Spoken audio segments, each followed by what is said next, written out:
ere aan die Heiland. U is welkom om u sitplek te neem.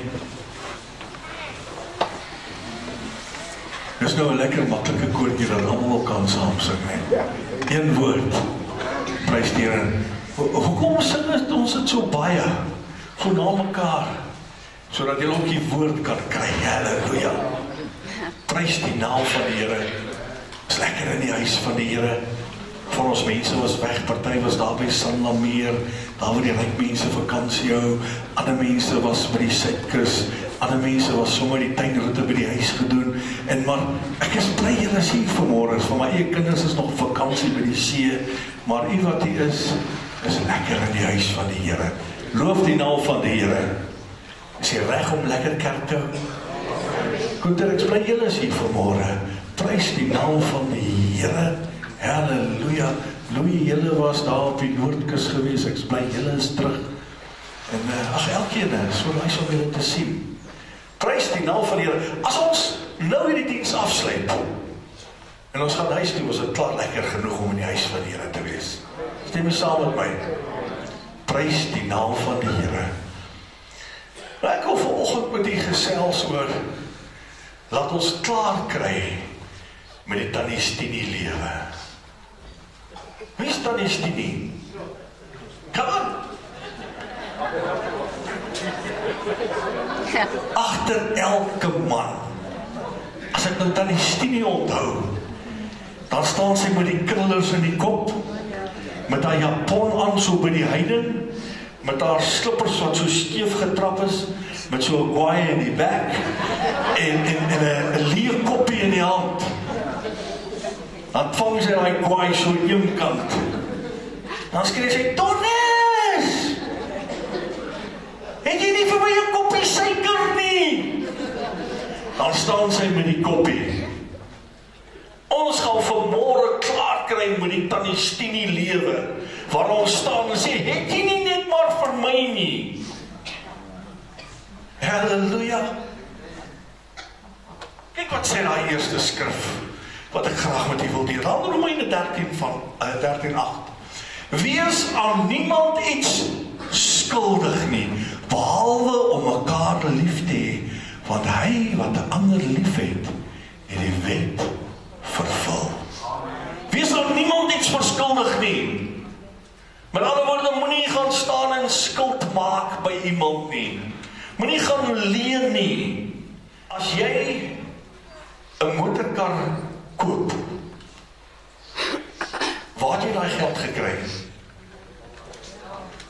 Ok, jy koop nie kontant nie. Alright. As jy nie kontant koop nie, dan ga jy na 'n instelling toe, dan gaan leen jy. En dan vir die volgende 60 maande, dan het jy jouself agter onsigbare tralies gesit. Want nou is jy in die tronk vir 60 maande, sonder dat jy weet dat jy in hierdie tronk sit. Of as jy nou 'n huis gaan koop het, is jy vir 20 jaar in hierdie onsigbare tronk. En nou gebeur dit so dat party van ons sit met hierdie krisis. Ek bly in my huis, dis lekker in my huis, ek skuld amper niks op my huis nie. My huis is baie minder wat ek maandeliks betaal as ander ouens se huurgeld wat hulle huise huur. En nou begin die groot juk. Het jy hulle huis gesien? Ek wil ook so 'n huis hê. En dan gaan maak jy vir jouself skuld, dan gaan leen jy. Of daar's nou niks fout met hierdie chat af van my nie. Want hy vat my nou so 1 keer 'n maand kerk toe. Nee. Nou, kom maar lag dit. Jy is veronderstel om elke Sondag met jou chat aan kerk toe te kom. Nie 1 keer 'n maand nie. Die kerk vat jou werk toe. Hy vat jou waar dit nodig is. En nou is die chat dan nie meer goed genoeg nie. Jy wil nie 'n BMW koop nie, want dit is nie regtig die beste van karre nie. Dan koop jy vir jou Mercedes-Benz, né? Ag, die BMW jongens is stil vanmôre.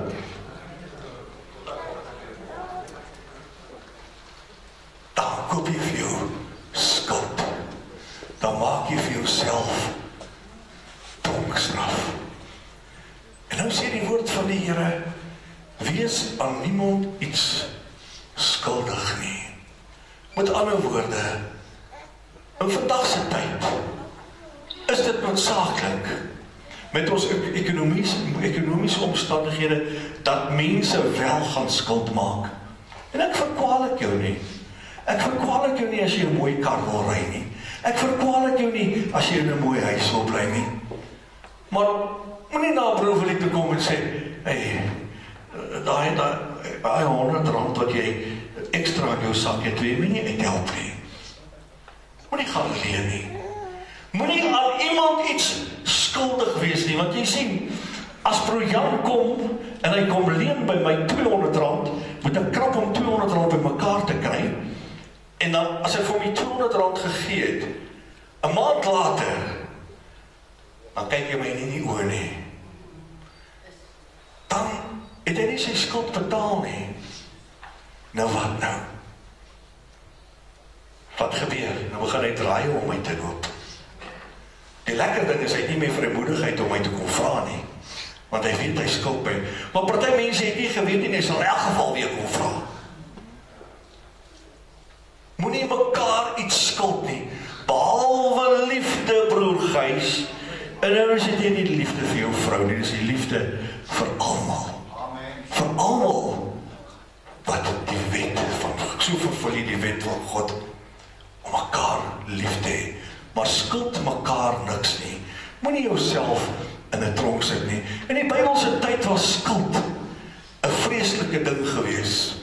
In die Bybelse tyd, as jy skuld gehad het, wat het hulle met jou gemaak? Kom aan. Hulle het jou nie noodwendig gestenig, afhangend van hoe groot jou skuld was, maar normaalweg is jy verkoop en jy het 'n slaaf geword, 'n slaaf van skuld. En dit gebeur so. Ek vat Elisa kom by 'n vroutjie.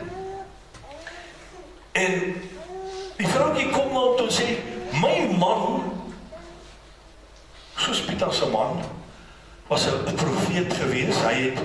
Hy was 'n pastoor, hy het gewerk vir die Here, hy het sy als vir die Here gegee.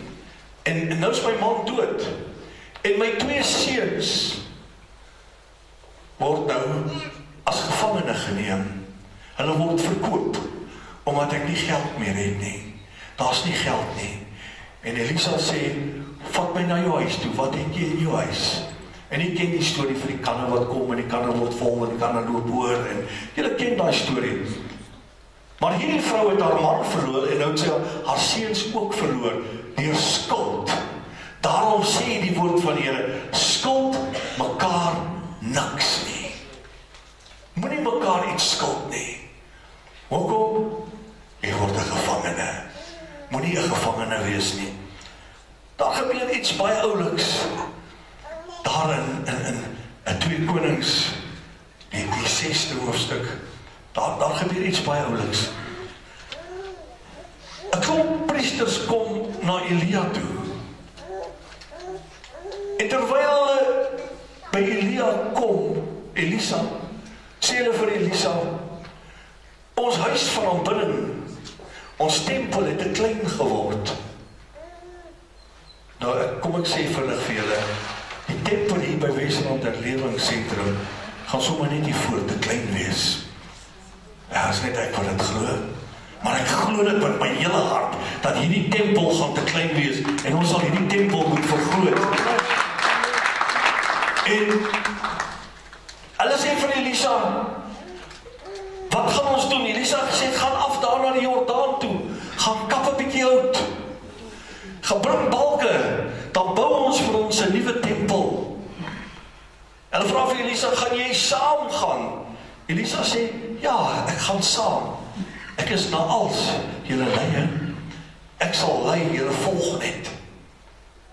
En terwyl hulle daar besig was om balke te kap, 2 Konings 6:5, want terwyl een die balk kap, val die yster in die water, dit was sy pyl gewees, en hy roep uit en sê, ag my Heer, dit is nogal geleen.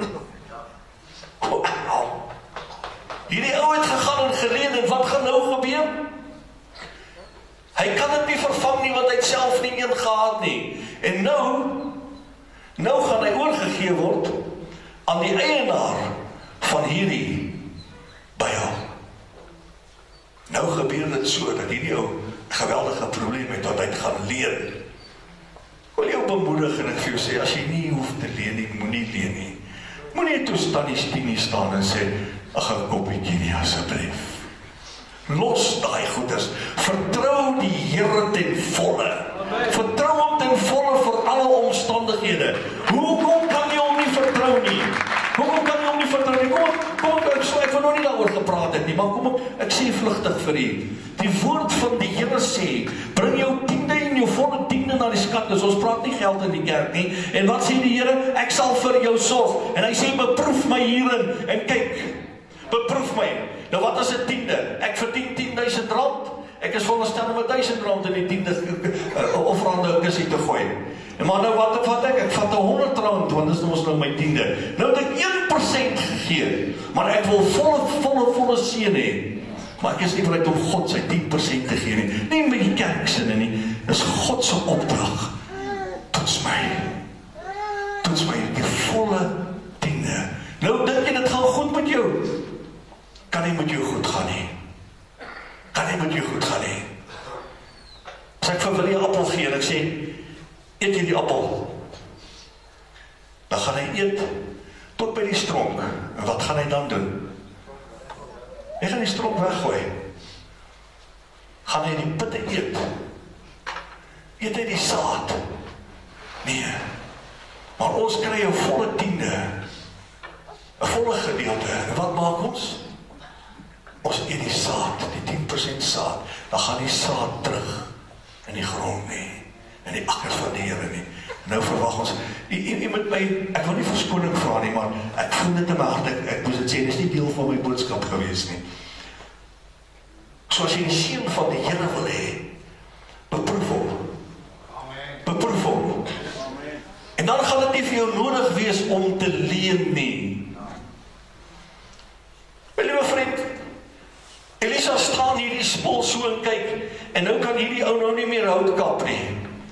En nou is daar een werker minder, en hulle wil klaar kry. Maar hierdie ou het 'n bekommernis, my byl lê onder in die water. My byl is weg, en is nie eens myne nie, want dis nogal geleen. En hier lê my byl, die geleende byl. En nou moet ek verantwoording doen. Jou leengoedjies, wat jy geleen het, lê daar in die water, my vriend. Hoe gaan jy daar uitkom? Hoe gaan jy uit hierdie omstandighede kom? Hoe gaan jy uit... English people has got such a nice word. How are you going to get out of this predicament? Julle wat sterk Engels is. How are you going to get out of this predicament? Hoe gaan jy hier uitkom? Hoe gaan jy uitkom? Elisa, man van God, gaan. Hy tel 'n stomp op, hy vat hierdie stomp, hy gooi die stomp op die water. En hier gebeur iets heeltemal teenoorgestelde van swaartekrag. Teenoorgestelde van hoe dinge moet werk. As jy hout op die water gooi, dan dryf hout. Hierdie hout sink. Maar wat gebeur?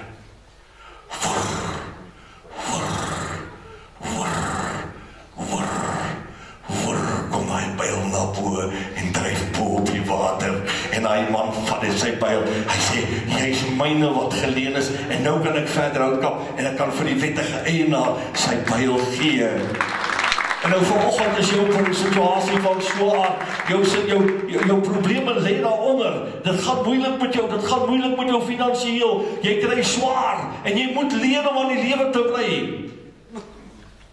My liewe vriend, vanoggend gaan ons hout op die water gooi. En die hout wat ons op die water gegooi is gebed. En ons gaan die grote God, die grote koning bid vanmôre dat jou probleem gaan onder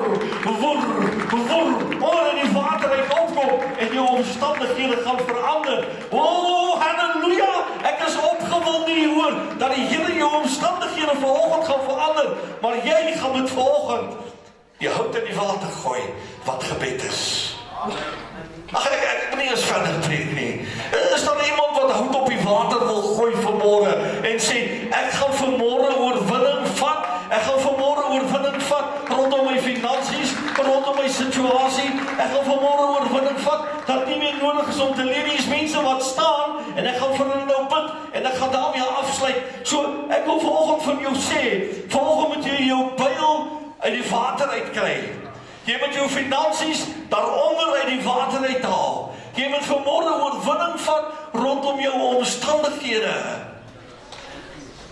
Ek is so bewus van die nabyheid van die Here. Ek is so bewus dat die Here vanoggend omstandighede wil verander. Ek is so bewus dat die Here vanmôre mense wil raak sien. Sien jy vanmôre jou byl daaronder in die water? Hierdie helder water, jy kan sien tot daaronder hoe jou finansies weggeval het. Jy kan sien tot daaronder hoe jy besig is om swaar te kry. En nou wil ek vra daar waar jy staan, jou byl na bo kry, steek jou hand in die lug en sê jy, Jesus, ek vat oorwinning vanmôre. Vanoggend gaan my finansies in die water opstaan. Vanoggend gaan my probleme in die water opstaan. Vanoggend word ek 'n wenner. Vanoggend skud ek dan die stinie af. Vanoggend draai my omstandighede. Vader, die is mense wat het vanoggend opreg met U bedoel. Want hier waar ek staan en ek kyk met my oop oë, dan sien ek die mense wat besig is om trane af te droog. Hoekom? Want hulle gaan 'n moeilike tyd deur. Hoekom? Omdat hulle byl in die water lê. En nou vra ek, Vader, dat hulle omstandighede sal begin dryf. Woer, kom hulle probleme na bo en hulle vat hulle probleme in hulle hand en hulle is meer as oorwinnaars vanmôre. Kom ons gee die Here net 'n lofoffer. Kom ons eer net bietjie sy naam. Kom ons prys net bietjie sy naam. Kom ons sê vir hom dankie dat ons omstandighede verander het. Hy maak my hele lewe nuut. Hy maak my omstandighede nuut. Die byl dryf. Die byl dryf. Dis die einde van jou krisisse. Vertrou die Here. Doen jou deel vir hom.